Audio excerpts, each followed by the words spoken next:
नई आबकारी नीति में कथित घोटाले के बाद अब बीजेपी बिजली के घोटाले को लेकर केजरीवाल सरकार को घेरने में जुट गई है। हमारे साथ बीजेपी के प्रदेश अध्यक्ष वीरेंद्र सचदेवा मौजूद हैं। वीरेंद्र जी, क्या है ये घोटाला, अगर आप दर्शकों को समझा पाएं, क्योंकि सब्सिडी दे रही है सरकार और सब्सिडी में ऑडिट की भी अब बात सामने आई है, लेकिन आप कह रहे हैं इसमें घोटाला हो रहा है। देखिए, घोटाला कैसे है मैं बताता हूँ। जो पावर डिस्कॉम्स हैं उन्होंने दिल्ली सरकार को 21,000 कुछ लगभग 500 करोड़ रुपया वापस देना था, लेकिन मिला है 11,000 समथिंग कुछ है। 8,400 का करोड़ का घोटाला तो कागजों में दिखाई दे रहा है। 2-3 विषय हैं।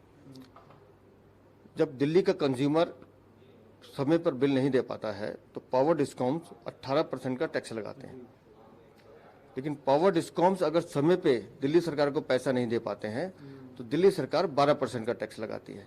वो 6% टैक्स कहाँ जा रहा है? वो 6% टैक्स आम आदमी पार्टी के केजरीवाल और उनके मंत्रियों की जेब में जा रहा है। इसलिए हम बार बार डिमांड कर रहे हैं कि इसका सीएजी ऑडिट होना चाहिए। और हैरानी की बात यह है कि सीएजी ऑडिट का जब 7 साल पहले हमने दबाव बनाया था तो ये खुद आम आदमी पार्टी सुप्रीम कोर्ट गई थी, तो हमें उम्मीद थी कि सीएजी ऑडिट हो जाएगा। छोटी छोटी बातों पे सुप्रीम कोर्ट भागने वाले अरविंद केजरीवाल, करोड़ों रुपए की फीस देने वाले वकील करने वाले अरविंद केजरीवाल एक बात का जवाब दे दे कि 6 साल से सुप्रीम कोर्ट में इस केस की हियरिंग नहीं हुई है। क्या आपने एक भी अर्ली हियरिंग की एप्लीकेशन लगाई है? आप एक बार भी कोर्ट गए हैं कि हमें इस पे सुन लिया जाए और निर्णय दे दिया जाए? क्योंकि वो चोरी कर रहे हैं, लगातार कर रहे हैं, उनको पैसा मिल रहा है, वो दलाली खा रहे हैं, इसलिए वो ऑडिट से बचना चाहते हैं। ऑडिट की तो मंजूरी मिल गई है, एलजी साहब ने भी फाइल पे दस्तखत कर दी हैं। एलजी साहब ने जो टिप्पणी की है वो गंभीर है। उन्होंने ऑडिट करने के तरीके पर टिप्पणी की है। इन्होंने फाइल में लिखा है कि हम सीएजी एम्पैनल्ड ऑडिटर से ऑडिट करवाएंगे। ये एम्पैनल्ड ऑडिटर्स क्या होते हैं जी? ये प्राइवेट लोग हैं।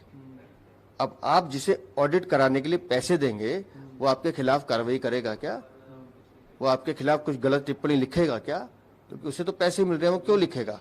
इसलिए हम कह रहे हैं कि इसका सीएजी ऑडिट होना चाहिए, किसी सरकारी संस्था का ऑडिट होना चाहिए, जिससे दूध का दूध पानी का पानी हो। लेकिन अपनी चोरी, अपने झूठ, अपने भ्रष्टाचार को छुपाने के लिए इन्होंने कल एक झूठी घोषणा की है, जिसका हम विरोध करते हैं। भारतीय जनता पार्टी इस लड़ाई को दिल्ली की जनता के साथ गली गली कूचे कूचे लड़ेगी और इसका सीएजी ऑडिट करा के मानेंगे, तभी दूध का दूध पानी का पानी होगा। हमसे बात करने बहुत बहुत शुक्रिया। बीजेपी के प्रदेश अध्यक्ष वीरेंद्र सचदेवा।